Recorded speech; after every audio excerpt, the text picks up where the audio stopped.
السلام عليكم ورحمة الله وبركاته.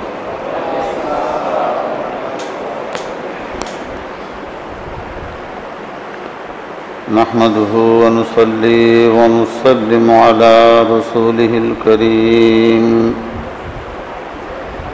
أما بعد فأعوذ بالله من الشيطان الرجيم.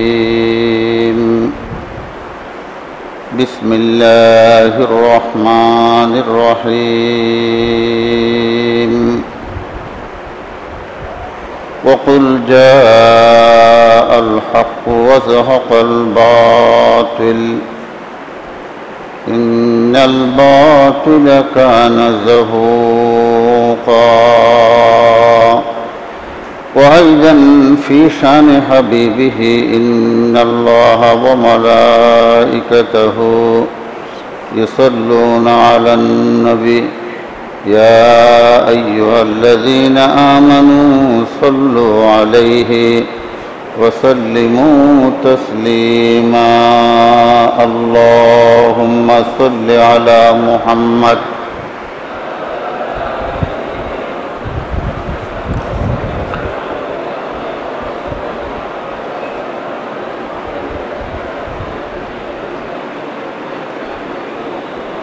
اللهم بارك على محمد وعلى آل محمد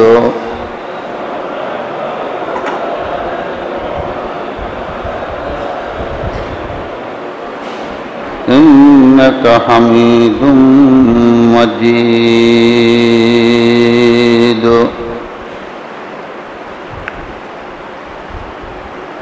মহান আল্লাহ সুবহানাহু ওয়া তাআলার অসংখ্য অগণিত শুকরিয়া যে মহান আল্লাহ সম্মানিত হারাম মাসের মধ্যে মুহররম একটি মর্যাদাপূর্ণ মাস,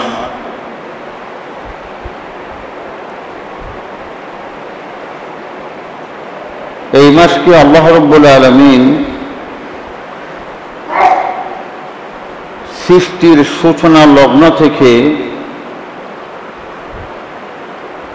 সম্মান দিয়ে আসছেন। ইন্না ইদ্দাতাশ শুহুরি ইনদাল্লাহি 12, মাস গণনার দিক থেকে আল্লাহর নিকট 12টি মাস। ফিহা আরবাতুন হুরুম, তার মধ্যে 4টি মাস খুবই সম্মানিত। এই মাসে যুদ্ধ বিগ্রহ, একে অপরের সাথে হানাহানি মারামারি আল্লাহ পাক এই মাসগুলিতে বিশেষ করে নিষেধ করেছেন। আজ মুহররম মাসের 1ম তারিখ।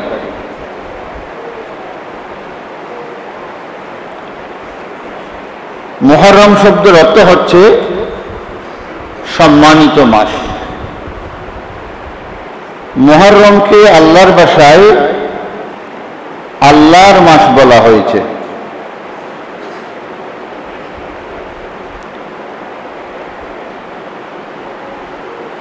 আল্লাহ পাক রব্বুল আলামিন নিজ কিতাবে লোহে কলমে এই 4টি মাসকে সম্মানিত করেছেন। ইয়াউমা খালাকাস সামাওয়াতি ওয়াল আরদা মিনহা আরবাতুন হুরুমুন যালিকাদ দীনুল কাইয়্যিম। আল্লাহ পাক বলেন, এটাই হচ্ছে আমার সুপ্রতিষ্ঠিত দিন। ফালা তাযলিমু ফীহিন্না আনফুসাকুম, অতএব তোমরা এই দিনগুলির মধ্যে নিজের আত্মার উপর জুলুম করো না।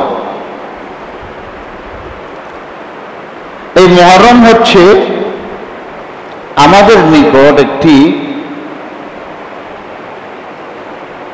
অত্যন্ত মুবারক। আমরা মনে করি শাহাদাতে করবলা মানে মুহররম মাস, এটা নয়। শাহাদাতে করবলা ঘটেছে হাজার হাজার বছর পর।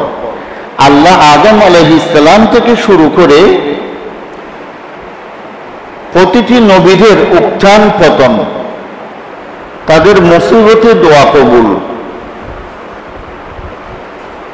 আল্লাহ পাক রব্বুল আলামিন এই মুহররম মাসের 10 তারিখেই সমাধান দিয়েছেন।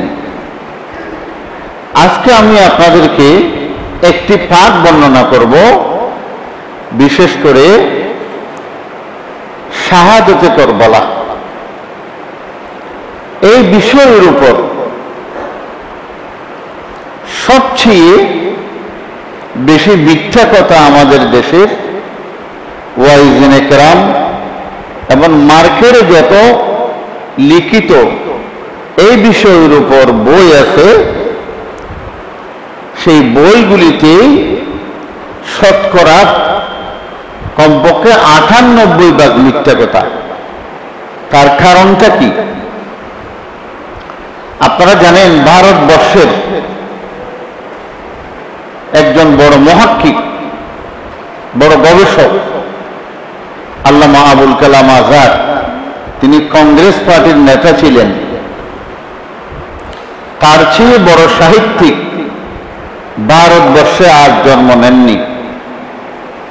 তিনি এত বড় আলেম ছিলেন, আশ্চর্যের কথা, একটা মানুষ চা পান করছে, এই মানুষটি চাটি খাওয়া শুরু করে শেষ পর্যন্ত তিনি 80 পৃষ্ঠা লিখেছেন। ওই সময় সে কেমন ভাবে বসেছেন, চায়ের কাপ কেমন ভাবে ধরেছেন, নির্যাস কিভাবে নিচ্ছেন, সোজা কথা না। একটা সামান্য এক কাপ, একটা লোক চায়ের কাপ নিয়ে সামনে বসা, এই দৃশ্যটাকে 80 পৃষ্ঠায় ভাষা দিয়ে লেখা। তিনি একটি কিতাব রচনা করেছেন, মौत के दरवाजा पर इंसानियत। বইগুলি এখন মার্কেটে নেই। আমি পাকিস্তান থেকে মনে হয় 30 বছর আগেই এক আলেমকে দিয়ে নিয়ে আসছিলাম। এই मौत की दरवाजा पर इंसानियत, এটা ইসলামী ফাউন্ডেশন বাংলা করেছেন,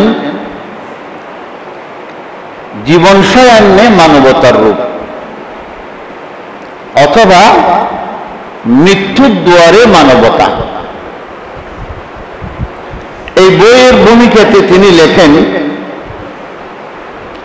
दुनिया में इंसानी आजमत व शोहरत के साथ हकीकत का तवाज़ुन बहुत कम कायम रह सकता है।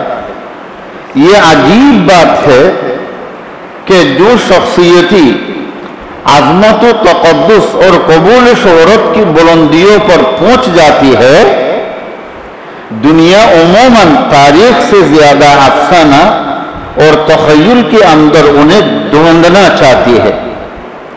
इसीलिए फलसफा तारीख की बानी अव्वल इब्न खुल्दून को ये कायदा बनाना पड़ा कि जो वाक़या दुनिया में जिस कदर ज्यादा मकबूल व मशहूर होगा, इतनी ही अफसाना सराई उसे अपने खसारे तख़य्युल ले लेगी। इंसानी अजमत की हकीकत की इंतहा ये है कि अफसाना बन जाए। তার সহজ কথা হচ্ছে, যে ঘটনা সমাজে যত বেশি মশহুর হয়, প্রকাশিত হয়ে যায়, আলোড়ন সৃষ্টি করে, এই ঘটনাকে নিয়ে চতুর্পাশে বিভ্রান্তি, মিথ্যা এবং বাড়াবাড়ি বেশি হয়ে যায়। এই জন্য পৃথিবীর সর্বপ্রথম ইতিহাস বিজ্ঞানী, যার নাম হচ্ছে ইবনে খুলদুন, বলেন তো কে? ইবনে খুলদুন। তিনি এই কথা বলতে বাধ্য হয়েছেন, হয়তো মানুষের মর্যাদার শেষ স্তর হচ্ছে আফসানা বন যায়। তার মানে সেই মানুষকে নিয়ে কি হয়ে যায়, মানুষ তাকে নিয়ে সমালোচনা, আলোচনায় বিব্রত হয়ে যায়, মগ্ন হয়ে যায়। এখন আসেন, আজকে আমরা আপনাদের সামনে ইসলামী নববর্ষ ও আশুরা সম্পর্কে আলোচনা করব। সম্মানিত হাজেরিন, মুহররম মাস হচ্ছে ইসলামী নববর্ষের প্রথম মাস। রাসূলুল্লাহ সাল্লাল্লাহু আলাইহি ওয়াসাল্লাম তার সময়ে এবং আল্লাহ রসুল আসার পূর্বে পার্সিয়ান ও অন্যান্য জাতির মধ্যে তাদের নিজস্ব কোনো ক্যালেন্ডার বা পঞ্জিকা প্রচলিত ছিল। আরবদের মধ্যে কোনো নির্ধারিত বর্ষ গণনা পদ্ধতি ছিল না। বছর গণনার কোনো পঞ্জিকা এবং ক্যালেন্ডার আরবদের মাঝে ছিল না। তারা বিভিন্ন ঘটনার উপর নির্ভর করে তারিখ বলতো। অমুক ঘটনার অত বছর পরে, অমুক ঘটনার অতদিন পূর্বে, যেমন যাদের বয়স 50, 60, 70, 80 বছর, যারা গ্রাম্য লোক, বেশি লেখাপড়া করে নাই মাতা পিতাও, তাদের জন্মসনদ সম্পর্কে সঠিক তারিখ জানে না। যদি বলে মা আমি কখন হয়েছিলাম, হয়তো জানি না, ওই পাড়াতে একদিন আগে অমুকের ছেলে হয়েছিল, এরপর দিন তুমি হয়েছ। এইভাবে তো আমরাও দেখছি। তো আরবদের মাঝে কোনো নির্দিষ্ট পঞ্জিকা, বর্ষ গণনার কোনো নিয়ম কানুন ছিল না। খলিফা ওমর রাদিয়াল্লাহু তাআলা আনহু যখন খেলাফতের আসনে বসেন, খেলাফতের ৩য় বছরে হযরত আবু মুসা আশআরী রাদিয়াল্লাহু তাআলা আনহু ছিলেন কুফার গভর্নর। হযরত ওমরের রাষ্ট্র পরিচালনার সময় তিনি হযরত ওমরকে একদিন চিঠি লিখলেন, খলিফাতুল মুসলিমিন, আমিরুল মুমিনিন, হে ওমর রাদিয়াল্লাহু তাআলা আনহু, আপনি যে আমাদের নিকট সরকারি চিঠিগুলি প্রেরণ করেন তার মধ্যে সন তারিখ নির্দিষ্টভাবে না থাকার কারণে আমরা কাজগুলি আঞ্জাম দিতে হিমশিম খাচ্ছি, আমাদের অসুবিধা হচ্ছে। এই ব্যাপারে মনে হয় আপনি একটু চিন্তা করলে ভালো হয়।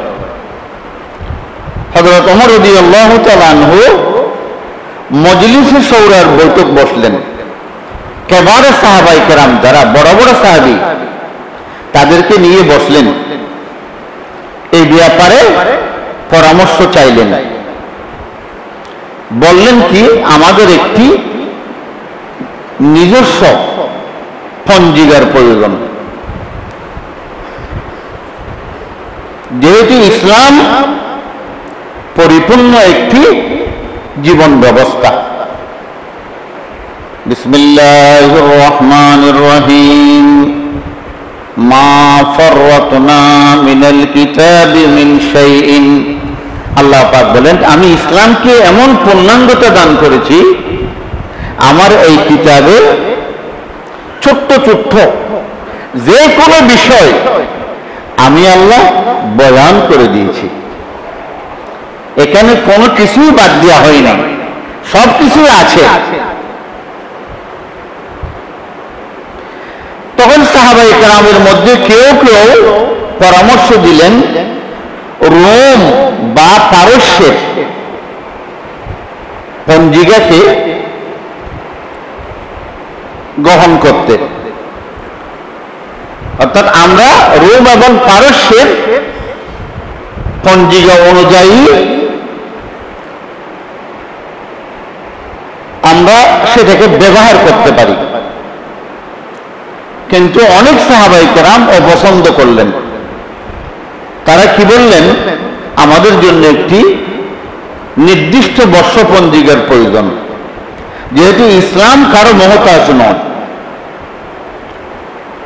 তখন হযরত ওমর বললেন, তাহলে আপনারা বলেন কেমন করে শুরু করা যায়।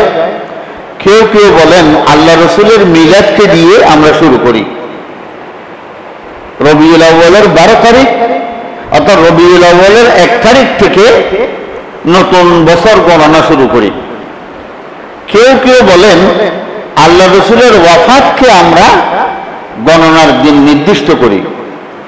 কেউ কেউ বলেন আল্লাহ রসুলের নবুয়তের দিনটিকে গণনার দিন আমরা সাব্যস্ত করি। কেউ কেউ বলেন রমাদানুল মুবারককে আমরা ইসলামী নববর্ষের সূচনা করতে পারি। তার মধ্যে হযরত আলী রাদিয়াল্লাহু তাআলা আনহু বললেন, না, হিজরতকে আমরা ইসলামী নববর্ষের ইসলামিক ক্যালেন্ডারের প্রথম বছর হিসেবে আমরা শুরু করলে ভালো হয়। কেননা হিজরতে হক ও বাতিলের মধ্যে পার্থক্যের সূচনা করে। হযরত আলী রাদিয়াল্লাহু তাআলা আনহুর এই মতটি সবার ভালো লাগলো। এখন সবাই একমত হলেন আল্লাহ রাসূলের হিজরত দিয়ে বছর গণনা শুরু করবে। অবশেষে সাহাবীগণ হিজরত থেকে গণনার বিষয়ে একমত পোষণ করলেন। আচ্ছা, এখন কোন মাস থেকে গণনা শুরু হবে? প্রথম তো গেল বছর, কোন মাস থেকে গণনা শুরু হবে? আবার সাহাবায়ে কেরামরা বিভিন্ন মতামত দিচ্ছেন। কেউ বলে রবিউল আউয়াল, কেউ বলে রমজান। যেহেতু আল্লাহ রাসূল হিজরত করেছেন রবিউল আউয়ালে, আল্লাহ রাসূল দুনিয়াতে এসেছেন রবিউল আউয়ালে, দুনিয়া থেকে বিদায় নিয়েছেন রবিউল আউয়ালে, হিজরত শুরু করে আল্লাহ রাসূল মদিনাতেই ঢুকেছেন রবিউল আউয়ালে। হযরত আলী বলেন, আমরা রবিউল আউয়ালকে নির্দিষ্ট করতে পারি, কিন্তু বিরাট একটা অসুবিধা হয়ে যাবে। ভবিষ্যতে আল্লাহ রসুলকে নিয়ে আল গোলাম মানুষ অতিরঞ্জিত করবে। সাহাবায়ে কেরাম সবাই আলীর কথা মেনে নিল, হদাও ঠিক আছে, কারণ আল্লাহ রসুলকে নিয়ে অতিরঞ্জিত করবে। এই জন্য আমরা একমত হই। যদিও হিজরত আল্লাহ রসুল রবিউল আউয়ালে করেছে, কিন্তু 2 মাস এগিয়ে আমরা পূর্বে আরো এগিয়ে এসে আমরা মুহররম থেকে শুরু করি। আল্লাহু আকবার। তাহলে মুহররম, সফর, রবিউল আউয়াল। তাহলে সাহাবায়ে কেরাম কি যত বড় বড় সাহাবী, যাদের সাথে আল্লাহর কথোপকথন হয়েছে, আল্লাহ যাদেরকে বানিয়েছিলেন আল্লাহর দ্বীন রসুল থেকে শিক্ষা নিয়ে এই ছাত্ররা পৃথিবীতে ইসলামকে পৌঁছাইয়ে দিবে, সেই কারণে এত বড় বড় সাহাবী যে চিন্তা করলেন ভবিষ্যতে রবিউল আউয়ালকে নিয়ে উম্মতরা কি করবে? গোলো করবে, গোলো মানে অতিরঞ্জিত করবে, গরু ভোগে করবে, মিলাদ নবী করবে, ওরস করবে, আল্লাহকে ভুলে যাবে। সেটা বাস্তবে হয়েছে কিনা বলুন তো? বাস্তবে হয়েছে। এটা হচ্ছে ইসলামী নববর্ষের ইতিহাস। সেই জন্য আজকে মুসলমান আমরা, দুঃখের বিষয় বাংলাদেশের অধিকাংশ মুসলিম আমাদের ধর্মীয় পঞ্জিকার বিষয়ে কোনো খোঁজ রাখেন না। এমনকি আজ কত তারিখ অধিকাংশ ধার্মিক মানুষ বলতে পারবেন না। আমি বলছি বলে আপনারা বলতে পারবেন আজকে মুহররমের 1 তারিখ, কিন্তু কয়েকদিন চলে গেলে জিলহজ্জার কয় তারিখ, রবিউল আউয়ালের কয় তারিখ, রজবের কয় তারিখ, আমরা সরাসরি বলি দিই ইংলিশ তারিখটা, আর আমরা যেটা ইংরেজি বলি সেটাও ইংলিশ না। এই কথাটা আপনারা ভালোভাবেই বুঝবেন।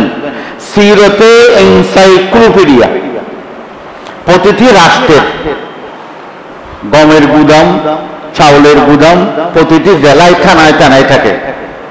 কিন্তু মানুষের চরিত্র ঠিক করার জন্য ইসলামী আখলাক, তমদ্দুন, তাহাজিব, সভ্যতা, কালচার ঠিক রাখার জন্য প্রতিটি রাষ্ট্র একটা কি করে ধর্ম মন্ত্রণালয়ের আন্ডারে জ্ঞান বিজ্ঞান নতুনত্ব লেটেস্ট কথাগুলি এক জায়গায় এনে জমায়েত করে।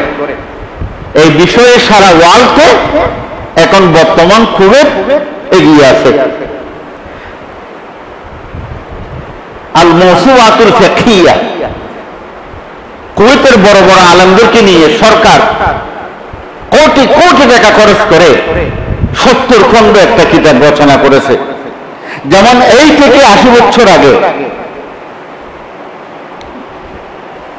যারা ইংরেজি শিক্ষিত লোক তারাই জানবে encyclopedia of Britannica, encyclopedia of America. তার মানে এখানে সব লেটেস্ট জ্ঞানগুলি, যেমন আমাদের বাংলাদেশে ইসলামী ফাউন্ডেশন, ইসলামী বিশ্বকোষ, সিরতে এনসাইক্লোপিডিয়া। যে কোনো আলেম যখন ওই স্থানে পৌঁছতে না পারে সে আলেমটাকে নাবালেগ। নাবালেগ মানে কিসের? এটা বীর্য আসা না আসার নাবালক না, জ্ঞানের নাবালক। আপনি কোনো আলেমকে জিজ্ঞেস করবেন না, বলে সিরতে এনসাইক্লোপিডিয়া কি, যদি মনে করবে এটা কোনো চট্টগ্রাম শহরের করকুম্বানি চিনেননি? চিনবেন না?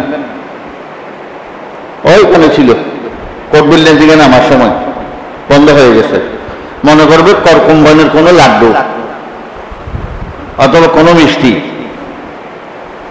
এই সিরতে এনসাইক্লোপিডিয়ায় বলা হয়েছে আমরা যে ইংরেজি সাল ব্যবহার করি বর্তমান, সেই সালটি মোটেও ইংরেজি নয়।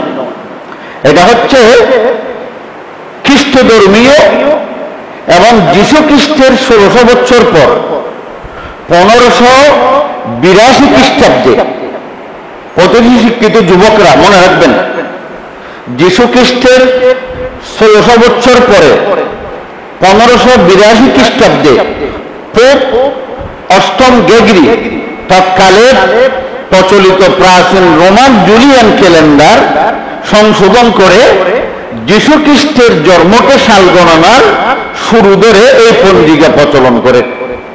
আমরা যে বলতেছি 2000 সালের আজকে 1 তারিখ, এটার অর্থ হচ্ছে যীশু খ্রিস্টকে মরহাবা।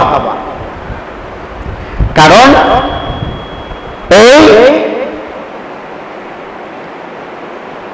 আল্লাহ আল্লাহ আল্লাহ আল্লাহ এরা যীশু খ্রিস্টের নামে এই পঞ্জিকা শুরু করেছে।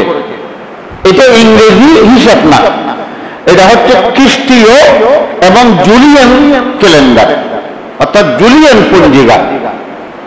এটাকে সংশোধন করে যীশু খ্রিস্টের জন্মের সাল গণনার শুরু ধরে 1582 খ্রিস্টাব্দে এই পঞ্জিকা প্রচলন করেন, যার নাম হচ্ছে গ্রেগরিয়ান ক্যালেন্ডার, অর্থাৎ গ্রেগরিয়ান হিসাব, ইংরেজি হিসাব নয়। এর অর্থ হচ্ছে যীশু খ্রিস্টকে প্রভু উপাস্য হিসাবে বিশ্বাসের ভিত্তিতে একে বছরকে বলা হয় আন্নগমনী। এটা ইংরেজি শব্দ। আন্নগমনী সংক্ষেপ হচ্ছে এডি। এডি অর্থ হচ্ছে আমাদের প্রভুর বছরে আমরা শুভযাত্রা শুরু করলাম। কি করলাম? শুভযাত্রা। অর্থাৎ জীবনের সকল কিছুই আমরা খ্রিস্ট ধর্মীয় পঞ্জিকা অনুসারে পালন শুরু করলাম। এই জন্য দেখেন না, তার একটা বিরাট আশ্চর্য রোগ আমাদের মধ্যে আছে। সবাই বলে নববর্ষের শুভেচ্ছা, এটা কুফরি কথা। নববর্ষের কি শুভেচ্ছা? শুভেচ্ছার মধ্যে শুভ ইচ্ছা আছে কিন্তু শুভ কামনা নেই। কথাটা বুঝবেন, এটা হচ্ছে অন্তঃসার শূন্য একটা শব্দ, যে শব্দের মধ্যে না আছে দোয়া, না আছে কল্যাণ, না আছে শান্তি। ইসলাম বলে আসসালামু আলাইকুম ওয়া রাহমাতুল্লাহি ওয়া বারাকাতুহু, আপনার উপর শান্তি বর্ষিত হোক, আপনার উপর আল্লাহর রহমত বর্ষিত হোক, ওয়া বারাকাতুহু, আপনার উপর আল্লাহ বরকত দান করুক। এখন নববর্ষের শুভেচ্ছা এটা কি আপনি একটু চিন্তা করুন তো, এটা ফালতু শব্দ। এই শব্দগুলি ওই ইংলিশ থেকে জোস বানিয়ে বের হয়ে আমাদের সমাজে প্রচলিত হয়েছে। এগুলি মুসলিমদের কালচার নয়, মুসলিমদের কালচার হচ্ছে সালাম। বলুন তো কি সালাম।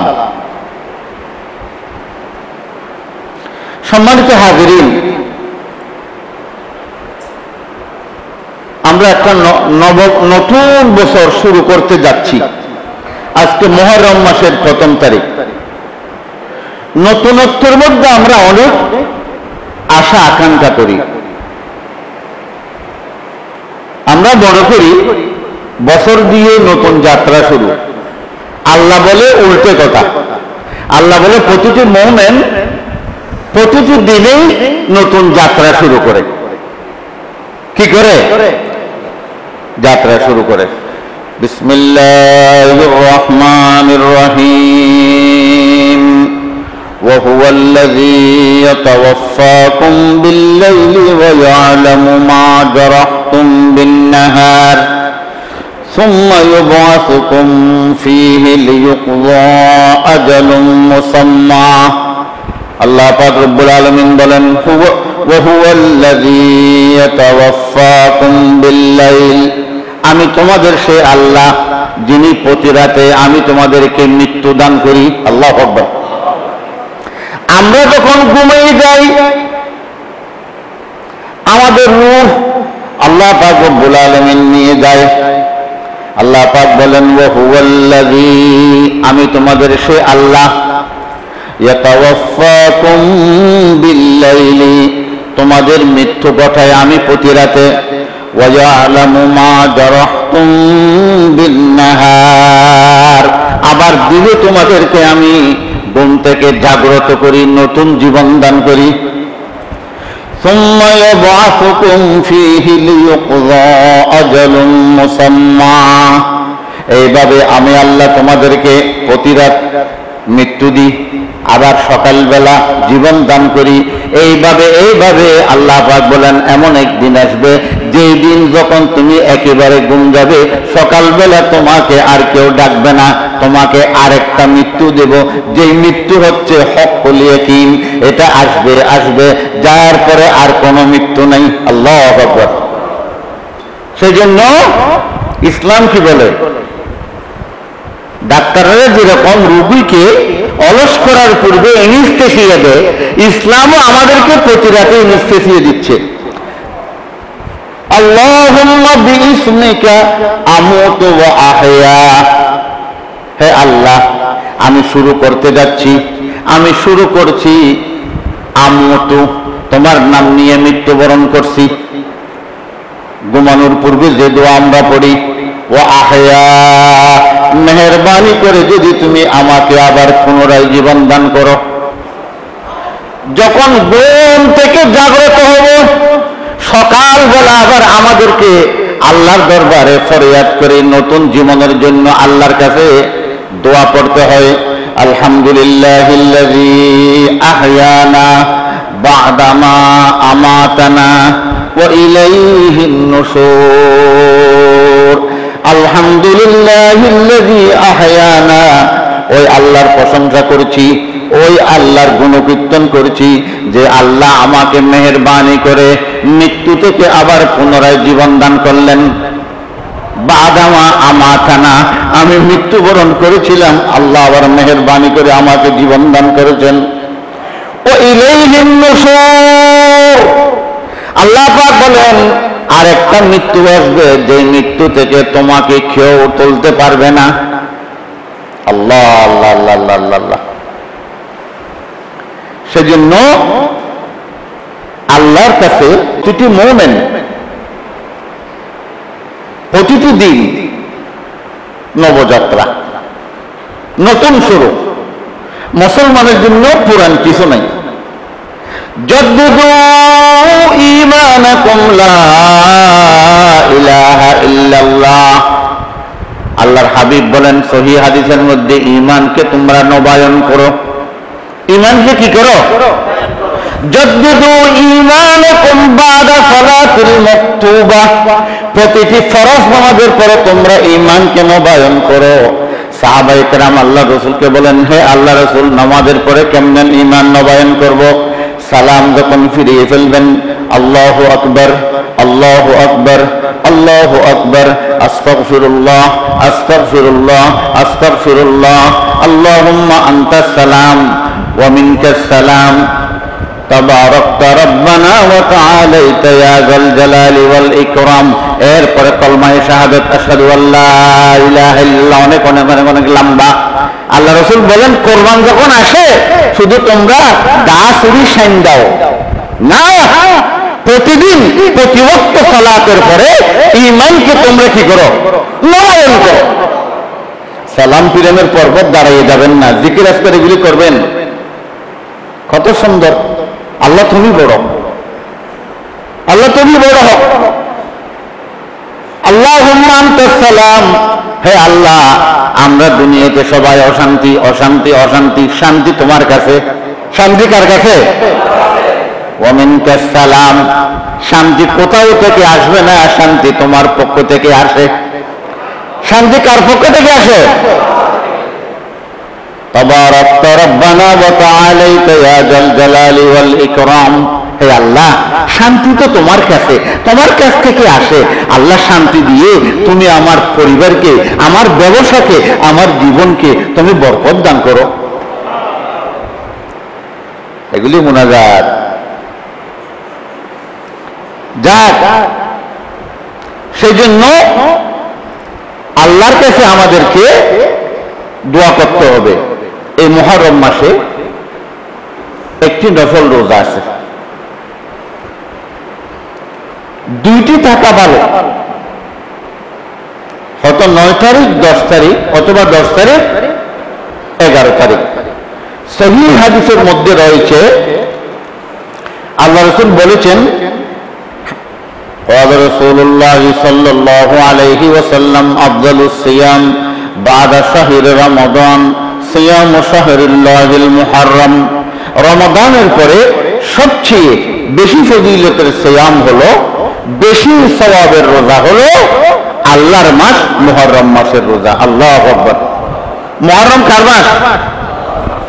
এটা মুসলিম শরীফের হাদিস। সহিহ মুসলিম দ্বিতীয় খণ্ড 861 নম্বর হাদিস। আফজালুস সিয়াম, উত্তম রোজা, বাদা শাহরি রমাদান, রমাদানের পরে। সিয়ামু শাহরিল্লাহিল মুহররম, আল্লাহর মাস মুহররম মাসের রোজা। রমজানের রোজা ফরজ হওয়ার আগে মুহররমের রোজা কি ছিল? ফরজ ছিল।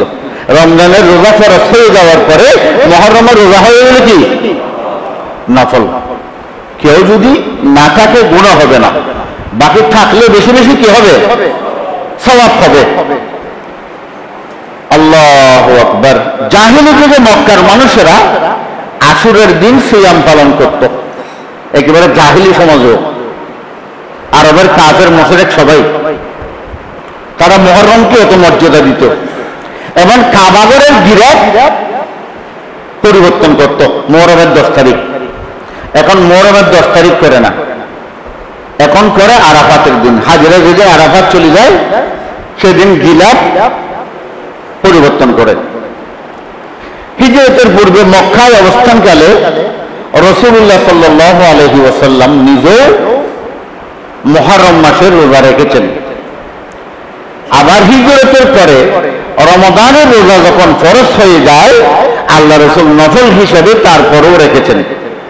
ইন্না রাসূলুল্লাহ সাল্লাল্লাহু আলাইহি ওয়াসাল্লাম قدمাল মাদিনাতা فوجد اليهود صياما يوم عاشوراء রাসূলুল্লাহ সাল্লাল্লাহু আলাইহি ওয়াসাল্লাম হিজরত করে যখন মদিনায় আসেন, তখন দেখেন মদিনার ইহুদিরা আশুরার রোজা পালন করছে। তিনি তাদেরকে বললেন, কি বিষয়, এই দিনে তোমরা সবাই কেন রোজা রাখছো? তারা কি বললেন? ফাকালু হাযা ইয়াউমুন আযীমুন আনজাল্লাহু ফীহি মূসা ওয়া কওমাহু ওয়া ফাররাকা ফিরআউনা ওয়া কওমাহু ফাসামাহু মূসা শুকরান ফানাহনু নাসুমুহু। তারা বললেন, এটা একটি মর্যাদাবান দিন, আল্লাহর কাছে বড় সম্মানী দিন। আল্লাহ পাক রব্বুল আলামিন এই দিনে মূসা আলাইহিস সালামকে ফিরআউনের যুদ্ধ থেকে নাজাত দিয়েছেন, পরিত্রাণ দান করেছেন। ফিরআউন তার জাতি সহ আল্লাহ পাক রব্বুল আলামিন তাদেরকে গভীর পানিতে নিমজ্জিত করে ধ্বংস করে দিয়েছেন।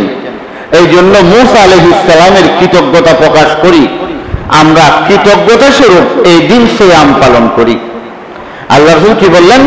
ফাকাল রাসূলুল্লাহ সাল্লাল্লাহু আলাইহি ওয়াসাল্লাম ফানাহনু আহাক্কু ওয়া আওলা বিমূসা মিনকুম।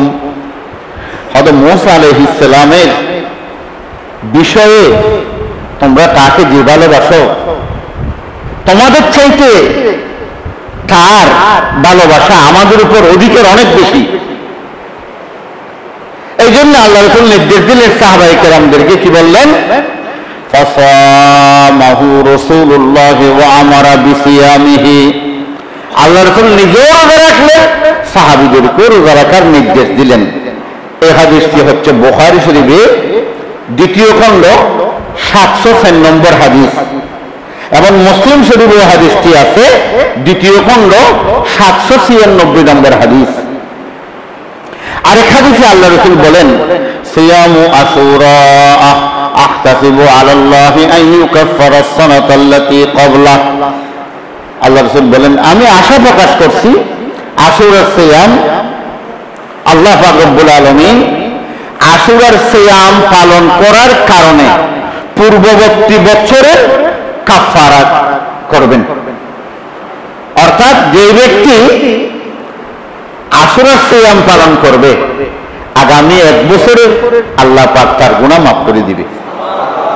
এই হাদিসটি সহিহ, এটাও আছে মুসলিম শরীফ দ্বিতীয় খণ্ড 818 নম্বর হাদিস। আসেন এখন আমরা আশুরাতে চলে যাই। আশুরা মুসলিম উম্মার জন্য একটি প্রসিদ্ধ ঘটনা। আরবিতে আশুরা মানে 10, আশুরা মানে মুহররমের 1 তারিখ থেকে 10 তারিখ পর্যন্ত। আশুরা মানে কারবালার ঘটনা নয়,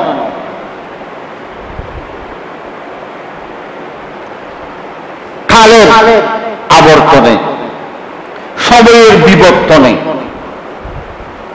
কোন কারণে আশুরার দিনটি, শহীদে কারবালার দিনটি মুহররম মাসের 10 তারিখ ঘটে গেছে, যার কারণে একেবারে সময় সোহাগ, দুধে চিনি ঘি দিয়ে মাখলে যেরকম, কলা দিয়ে সেরকম হয়ে গেছে। আসলে আশুরা মানে আদম থেকে শুরু করে ঈসা আলাইহিস সালাম পর্যন্ত প্রতিটি নবীদের সামাজিক, রাষ্ট্রীয় উত্থান পতন সবকিছু আল্লাহ এগিয়ে করেছে। কোন কারণে শহীদে কারবালা যখন এই দিনেই ঘটে গেছে, কি হয়েছে? নামটা বেশি, মর্যাদাটা বেশি হয়ে গেছে। দেখেন না, কত মানুষকে আমরা মারি ফেলি, কুত্তর মতো মানুষ রাস্তাঘাটে মরে, কে কারে দেখে? কত মা কান্নাকাটি করে, কার কান্নাকাটি কে শুনে? কত মানুষ পিত্তহারা হয়ে রাস্তাঘাটে পাগলের মতো উলঙ্গ হয়ে বেড়ায়, কে কাকে দেখে? একজন সেনাবাহিনীর মেজর সিনহা, তাকে যখন মারল, গোটা রাস্তা তত্তর করে কম্পন সৃষ্টি করলো।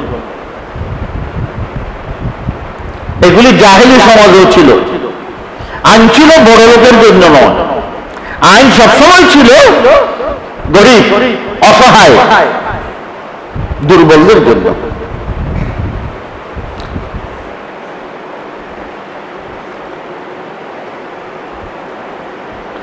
আসরের সাথে শহীদে কারবালার ঘটনার সাথে কোনো সম্পর্ক নেই, তবে ঐতিহাসিক ঘটনা হিসেবে কারবালার ঘটনা পর্যালোচনা করা আমাদের জন্য অতীব প্রয়োজন। এখন আসেন, ভালো করে শুনবেন। এই কিতাবটি থেকে তিনি যা লেখছেন, আমি তার একেবারে মাখনটা তুলে বাংলা করে বলছি, ভালো করে শুনবেন। উম্মতের জন্য এই ঘটনা ছিল অত্যন্ত হৃদয় বিদারক এবং বেদনাদায়ক ঘটনা।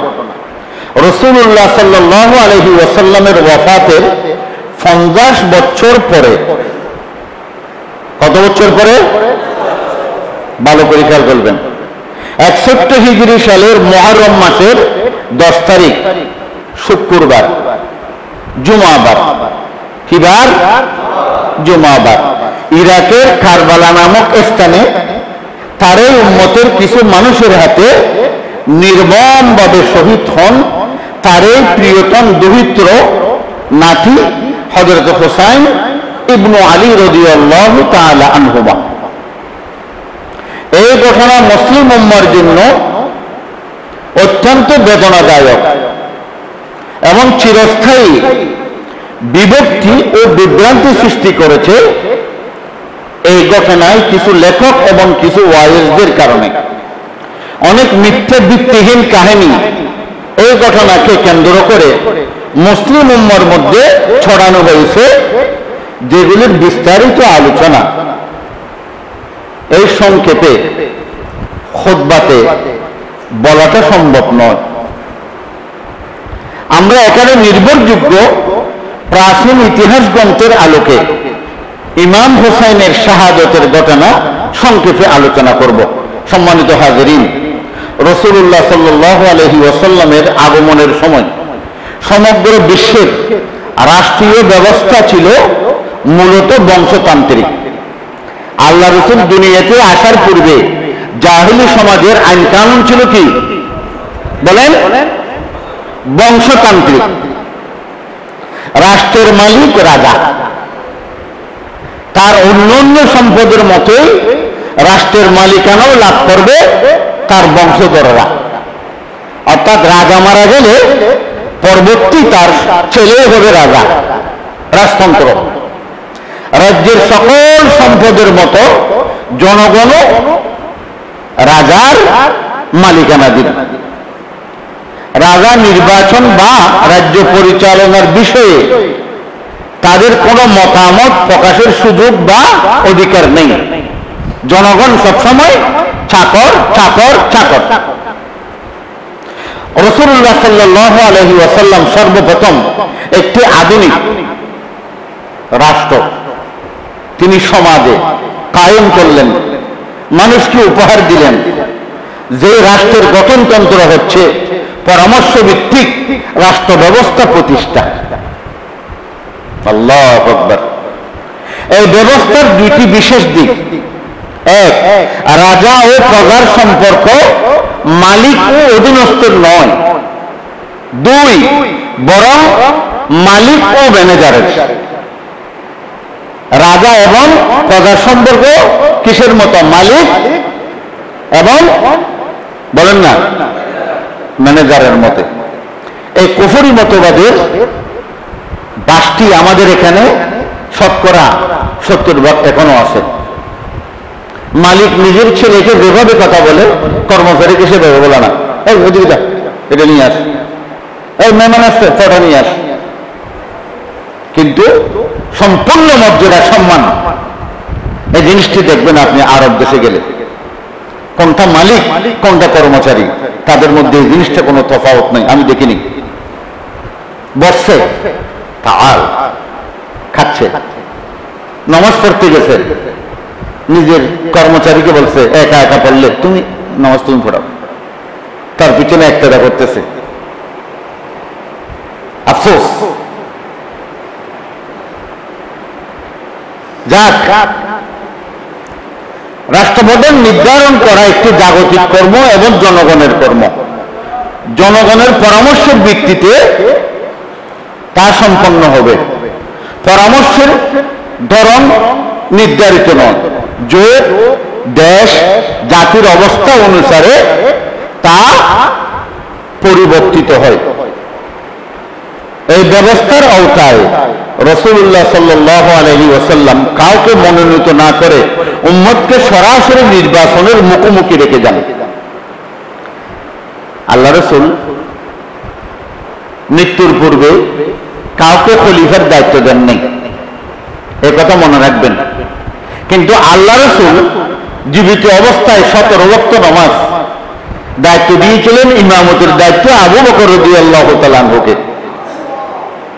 যার কারণে আল্লাহ রাসূলের ওয়াফাতের পরে সাহাবায়ে কেরাম বলেন, তার চেয়ে তো ভালো মানুষ নাই। ওমর বলতেছে তিনি রাষ্ট্রপতি হবে, আলীও বলতেছে তিনি রাষ্ট্রপতি হবে, ওসমানও বলতেছে তিনি রাষ্ট্রপতি হবে, এমনকি কেউ বলেন নাই আবু বকরের চেয়ে যোগ্যতা সম্পন্ন কেউ আছে। আল্লাহু আকবার। এটাই ছিল ইসলাম। হযরত ওমর রাদিয়াল্লাহু তাআলা আনহু তিনি মৃত্যুর পূর্বে 6 জনের একটি কমিটিকে মনোনয়ন দেন, বড় বড় 6 জন সাহাবীকে, যারা জনগণের পরামর্শের ভিত্তিতে তাদের মধ্য থেকে ওসমানকে নিয়োগ করবে। আবু বকরও পরামর্শ করে আগেভাগে ওমরকে জনগণের ভোট নিয়ে রাষ্ট্রপতি করেছে। হযরত ওমর মৃত্যুর পূর্বে 6 জনকে দায়িত্ব দিয়েই দিছে, আমার মৃত্যু হলে তোমরাই সবার সাথে পরামর্শ করে যাকে প্রয়োজন তাকে খলিফা বানাবে।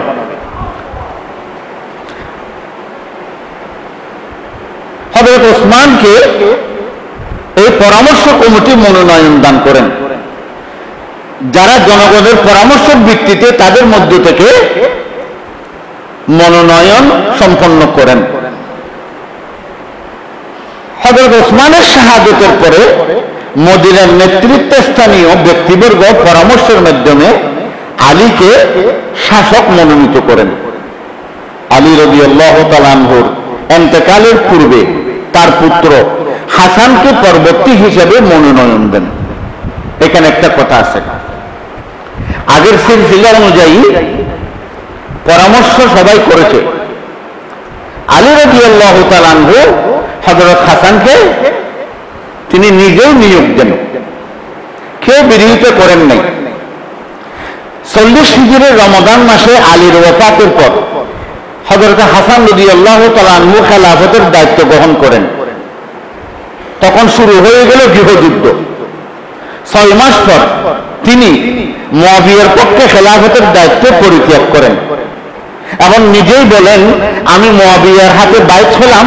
হযরত আমির মুআবিয়া রাষ্ট্রপতি হলেন। 20 বছর সুস্থ রাষ্ট্র পরিচালনার পর 7 হিজরি সালে তিনি ইন্তেকাল করেন। কে? আমির মুআবিয়া রাদিয়াল্লাহু আনহু। মৃত্যুর পূর্বে রাজনৈতিক ও সামাজিক নেতৃবৃন্দের পরামর্শক্রমে হযরত আমির মুআবিয়া মৃত্যুর পূর্বে বড় বড় সাহাবী তাবী যারা ছিল এবং বড় বড় বিচক্ষণ মানুষ যারা ছিল তাদেরকে নিয়ে সামাজিক নেতৃবৃন্দের পরামর্শক্রমে তিনি তার পুত্র ইয়াজিদকে পরবর্তী শাসক হিসেবে মনোনয়ন দেন। তার মৃত্যুর পরে ইয়াজিদ খেলাফতের দায়িত্ব দাবি দখল করলে তৎকালীন মুসলিম রাষ্ট্রের অধিকাংশ এলাকায় মানুষ তা মেনে নেন।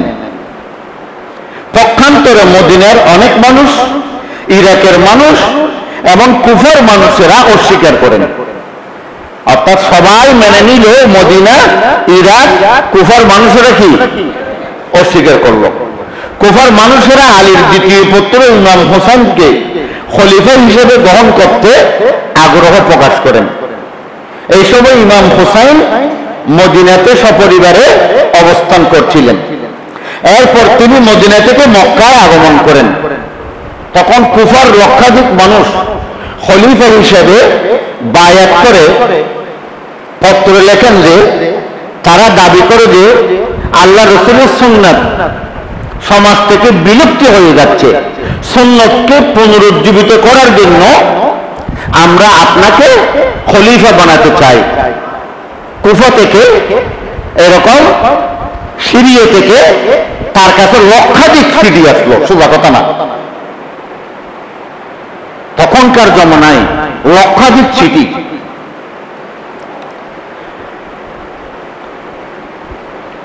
অবিলম্বে আপনি খেলাফতের দায়িত্ব গ্রহণ করুন। মদিনা মক্কায় অবস্থানরত সাহাবীগণ ইমাম হোসাইনের প্রিয়জনেরা তাকে কুফায় যেতে নিষেধ করেন। তিনি কুফাতে রওনা হলেন। অনেক বড় বড় সাহাবী তাকে বাধা দিয়েছেন। আল কুফি লা ইউফি, কুফার মানুষেরা বেওয়াফা, তাদের কথা, তাদের থাকা, তাদের অস্ত্র সবকিছু থাকে বেঈমানদের দিকে, আর তাদের সমর্থন মানুষকে দেখানোর জন্য থাকে উপরে উপরে মুনাফিকের দিকে। আপনি দেখেন না, হযরত হোসেন চলে গেলেন, তার সাথে তার পরিবারের 19 জন সদস্য এবং তার পরিবারের সদস্য ব্যতীত 50 জন তার সাথে সঙ্গী ছিলেন, বিভিন্ন সাহাবায়ে কেরাম, তাবিঈন। ইয়াজিদের নিকট এই খবর পৌঁছালে তিনি কুফার গভর্নর নুমান ইবনে বশিরকে অবিলম্বে কুফায় যেয়ে দায়িত্ব গ্রহণ করতে এবং হোসেন যেন কুফায় প্রবেশ করতে না পারেন সেই ব্যবস্থা করতে। ইয়াজিদ যখন শুনলেন, ইয়াজিদ তো রাষ্ট্রপতি, তখন নুমান বিন বশির ছিল কুফার গভর্নর, তাকে বললেন, খবরদার তুমি যেন হযরত হোসেন কুফাতে ঢুকতে না পারে এই বিষয়ে পদক্ষেপ গ্রহণ করো। ওবায়দুল্লাহ কুফায় পৌঁছে কঠোর হস্তে কুফাবাসীকে দমন করে এরপর 4000 সৈনিক যোদ্ধার এক বাহিনী প্রেরণ করে হোসেনকে প্রতিরোধ করে। ওবায়দুল্লাহর বাহিনী হোসেনকে কারবালার প্রান্তরে অবরোধ করে। হোসেন তাদেরকে বলেন, আমি তো যুদ্ধ করতে আসিনি, তোমরা আমাকে দেখেছ, দাওয়াত দিয়েছ, মেহমান হিসেবে আসার জন্য আহ্বান করেছ, এই জন্য এসেছি। এখন তোমরা কুফাবাসীরাই তোমাদের বায়াত প্রতিজ্ঞা পরিত্যাগ করছো। আসার আগে আমাকে লক্ষ চিঠি দিয়েছ, আসার পরে তোমরা আমার সাথে মিথ্যা কথা বলেছ। আল্লাহু আকবার। এখন এই মুসিবতে পড়ে গেল। আল্লামা ইকবাল কত সুন্দর বলেছেন, হযরত হোসেন সেখানে একটি ভাষণ দিলেন, ভাষণটাকে তিনি কবিতায় আনলেন। মুঝে কুফা ওয়ালো মুসাফির ন সমঝো, মুঝে কুফা ওয়ালো মুসাফির ন সমঝো, मैं आया नहीं हूं बुलाया गया हो। उर्दू तो बुझतेছেন, मुझे कूफा वालो मुसाफिर न समझो, मैं आया नहीं हूं बुलाया गया हो। के मेहमान बना के सताया गया हो, के मेहमान बना के सताया गया हो, मैं रोया नहीं हो रुलाया गया हो। আমি খাজার জন্য চাই নাই, আমার চোখে পানি আনতে আমি চেষ্টা করি নাই, তোমরাই আমাকে চোখে পানি আনিয়েছ। खुदा जाना कैसे है ये मेजबानी, बहुत तेरे प्यासों का बेबन है पानी, मुकद्दर महे जाम कौसर का पीना, मैं प्यासा नहीं हो पिलाया गया हो। ओ परीमा, কত সুন্দর কথা, কিভাবে ফটোকেশ্বর করছে কবি। খোদা জান कैसे है ये मेजबानी, এই ফুরাত বদলা নদী আল্লাহর কত বড় মেজবান, পুকুরে পানি খাচ্ছে। জন্তুরা পানি খাচ্ছে, আমার ছেলে পিপাসার্থ, আমাকে আমার ছেলেদেরকে পানি পান করার জন্য তোমরা বন্ধ করে রাখছো। खुदा जानो कैसे है ये मेजबानी, बहुत प्यासों का बेबंद है पानी, मुकद्दर महे जाम कौसर का पीना। আমি এখন বুঝে গেছি আমার জন্য ফোরাত নদীর পানি নেই, হাউজে কৌসরের পানি আমার জন্য নির্ধারণ। मुकद्दर महे जाम कौसर का पीना, मैं रोया नहीं, मैं प्यासा नहीं हो, पिलाया गया हो। खीमा जलाया सामा बिलोटा, खीमा जलाया सामा बिलोटा, गुंचा थोड़ा गुलिस्ता बिछोड़ा।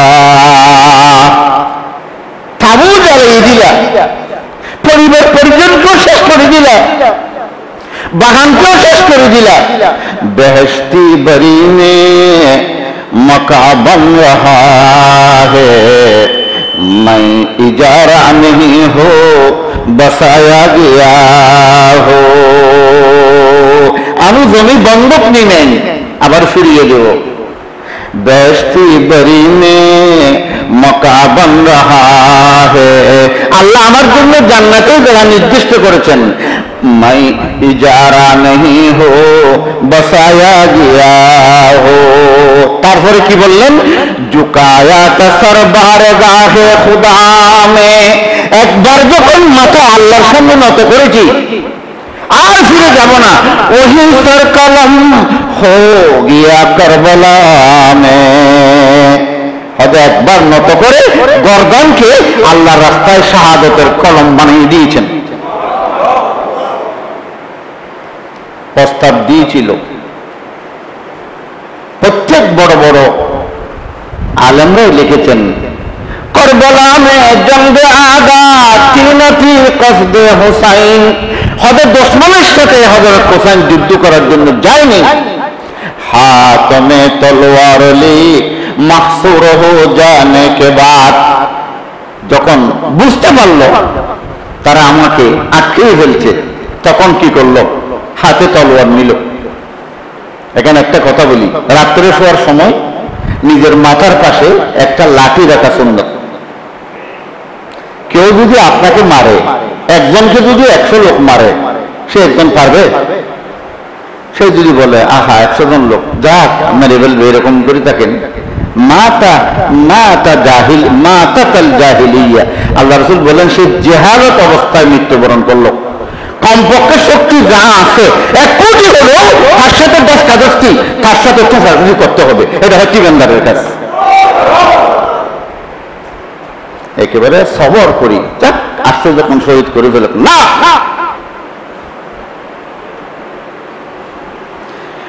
झुकाया कसर बारगाहे खुदा में, वही सर कलम हो गया करबला में, शहादत की मंजिल पाया हूं मैंने, मैं मुर्दा नहीं हो जिलाया गया हो। আমি কোনো ওই মুর্দা নয় যে গুনার কারণে আল্লাহ জাহান্নামে আমাকে জ্বালাবে। আমি আল্লাহর জন্য শাহাদত বরণ করছি। যাক, ইয়াজিদ হুসাইনকে মারার পক্ষে ছিল না, একটা কথা মনে রাখবেন। ইয়াজিদ হুসাইনকে মারার পক্ষে ছিল না। ইয়াজিদ হুসাইনকে তার হাতে বায়াত করার জন্য, অর্থাৎ তার আদর্শ মেনে চলার জন্য জোরপূর্বক ভাবে বলেছেন কাকে? আব্দুল্লাহ বিন জিয়াদকে। এখন কাজটাকে করলো ওই হবো টেকনাফের মতো, ওসি প্রদীপ্ত নির্দেশ দিয়েছে, গুলি করলো কে? বলেন না কে? বলেন লানতুল্লাহি আলাইহিমা, দুজনের উপরে আল্লাহর কাছে নাযিল হোক। বলেন লানতুল্লাহি আলাইহিমা। হযরত ইয়াজিদ জোরপূর্বক ভাবে এটা চেয়েছে হুসাইন যেন আমাকে মানে, তখন মানার কাজটা কিছু আবাজি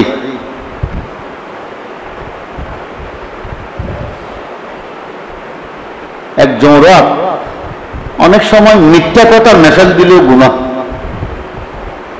আসলে ওগুলি আগের বুজুর্গরা কিতাবে লেখছে। তার মানে আপনি এমন কোন কথা মেসেজ দিতে পারবেন না যে মেসেজটা বাস্তবতাতে নয়। তাই কিতাবে পড়ছি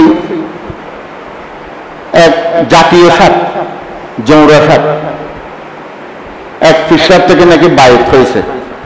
আসলে মিথ্যা কথা, এমনি মেসেজ দিচ্ছে। তাই হুজুর কি করব? হুজুরে বলতেছে, বেড়া তোর একটু জাতীয় অভ্যাসটা, বংশীয় অভ্যাসটা ফেলে দিবি। হয়তো কি সব করে দে মানুষ দেখলে এটা। আচ্ছা ঠিক আছে। তো হুজুর জিকির আজকার দিল, সুবহানাল্লাহ, লা ইলাহা ইল্লাল্লাহ, আল্লাহু আকবার। কলা গাছ তলে গিয়ে ঠান্ডার মধ্যে এগুলি পড়তেছে। সাত কলা গাছ তলে বেশি থাকে, কারণ কলা গাছের ভিতরে পানি থাকে, পানি থাকলে সহজে পায়। মানুষ একটা ধান কাটার পরে, আমাদের দেশে জোনা বলে ধানের বাইর বাঁধার জন্য, তো কলা গাছের কলার দিকে যখন পেকে যায় একেবারে সোজাসুজি সাপের রঙের মতো। তো মনে করছে কলার দিকে শুকিয়ে নিচে পড়ে গেছে, এরকম ঠানি আনছে, মোড়াইয়ে যখন বান দিচ্ছে হঠাৎ করে খেয়ে করে উঠছে, উঠে ধরে 2-10 দূরে চলে গেছে। দেখছে মোড়া ফির সাহেবের কাছে বলে আবার গেছে, হুজুর নিজেকে নিজে ছোট হওয়ার জন্য যে জিকির আজকার দিচ্ছেন, এখন তো মানুষ আমাকে নিয়ে খানতান নলি একেবারে জোনায় বানি শেষ করে দিচ্ছে। হয়তো তোর জাতীয় স্লোগান কোথায় গেছিল? হয়তো জাতীয় স্লোগান তখন দিনেই, যখন মৃত্যু সামনে সামনে এসে তখন দিছি। আচ্ছা বলুন তো, মাঝে মাঝে একটু একটু ফানি থাকে, ওই ফানের মধ্যে বেশি বেশি কেঁচো থাকে। হাঁসের একটা অভ্যেস হচ্ছে কেঁচু খাওয়া। কোন একটা বড় জোরে সাপ যদি ওই পানিতে গিয়ে বাচ্চা ছাড়ে, একদিনের বাচ্চা 2 দিনের বাচ্চা, এগুলো কেঁচোর মতো, কিন্তু একটু ব্যবধান হবে, কালারটা লালচে, হাঁস গিয়ে খেয়ে ফেলছে। হাত যদি জানতো এটা জোরে সাপের বাচ্চা, হাঁসে আসতো? বলেন না, আসতো না। এই জন্য বলা হয় যার মর্যাদা যেখানে, সেই যদি সেখান থেকে ভিন্ন দিকে চলে যায় তখন আর মর্যাদা রক্ষা করতে পারে না। হযরত হুসাইন রাদিয়াল্লাহু তাআলা আনহু, তার রক্তটা শাহাদাত আছে, তিনি তো নবী বংশের। তিনি বলছে একা হলো আর ফিরে যাব না, জান যাব, যুদ্ধ করব। সানান বিন সীমার তাকে তীর মারছে, গর্দানা কাটছে সানান ইবনে নকফি। যাক, শেষ কথা বলি, ইয়াজিদ পক্ষে না থাকলেও কিয়ামত পর্যন্ত ইয়াজিদের উপর সারা পৃথিবীর মানুষ তাকে জুলুম নির্যাতন, সে যা করে নাই তার চেয়ে আরো বেশি করে মানুষ হিংসা প্রদর্শন করেছেন। হযরত হুসাইন পরাজিত হলো বিজয়ী, আর ইয়াজিদ বিজয়ী হল কিয়ামত পর্যন্ত পরাজিত। কেমনে? কেউ যদি একটা নতুন ছেলে হয় অনেকদিন পরে, বড় বড় আলেমদেরকে দাওয়াত দিয়ে বলেন, হুজুর আমার নাতির একটা সুন্দর নাম রাখেন, যেই নাম জীবনে কেউ রাখে নাই। আলেমরা চিন্তা করে দেখলো ইয়াজিদ কারো নাম নাই, ইয়াজিদের পরে ইয়াজিদের নাম নাই। যদি বলে একটা নাম আছে ইয়াজিদ, এই নাম আর কেউ রাখে নাই, আল্লাহ লানত হোক, এই নাম রাখবো না। আর ইয়াজিদ বাহিনী সাকাফির হাতে যুদ্ধ হয়ে হযরত হুসাইনের বিরুদ্ধে যারাই জিহাদ করেছে সব 4 বছরের মধ্যে সবাই বিভিন্ন রোগে আক্রান্ত হয়ে মারা গেছে। আর কিয়ামত পর্যন্ত, এই পর্যন্ত ইয়াজিদের কোন বংশে আর ক্ষমতা যায়নি। আল্লাহ পাক আমাদেরকে অতটুকু পর্যন্ত বোঝার তৌফিক দিন। লিখছিলাম অনেক সহজ করে, আপনাদেরকে বলে দিলাম, সময় শেষ। আল্লাহ আমাদেরকে বোঝার তৌফিক দিন। ওয়া আখির দাওয়ানা আলহামদুলিল্লাহি রাব্বিল আলামিন।